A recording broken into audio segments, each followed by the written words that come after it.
یادتون اولین بار کی احساس کردید که دیگه مثل قبل نیستید؟ انگار یه چیزی توی وجودتون شکسته شد. حس خستگی کردی. به پوچی رسیدی. ناامیدی تمام وجودتو گرفت. یه اتفاقی افتاد و شادی رو از زندگی شما برد. اون اتفاق میتونه یه شکست عاطفی باشه، یه بیماری سخت باشه، یه برشکستگی باشه یا اینکه از دست دادن کسی باشه. اون اتفاق هر چی که بود یه نقطه عطفی بود تو زندگیتون، چون شما رو وادار کرد که به زندگی از یک دید دیگه نگاه کنی، به زندگی جور دیگه ای نگاه کنی.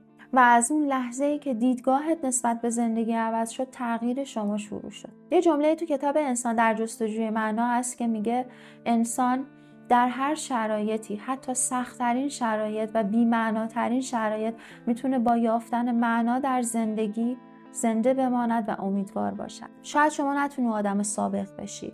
جای زخم بعضی از شکست‌ها تا ابد روی روح و قلب شما باقی میمونه. ولی زندگی ادامه داره با تمام فراز و نشیب‌هاش. اون زخما، اون شکست‌ها یه نشونه قوی بودنتون، نشونه این که تونستین از سختی‌ها عبور کنید. پس به گذشته نگاه نکن. گذشته اون درسی که باید بهت میداده رو داده. ما نمیتونیم برگردیم به عقب و چیزی رو تغییر بدیم، ولی میتونیم آینده‌مون رو انتخاب کنیم.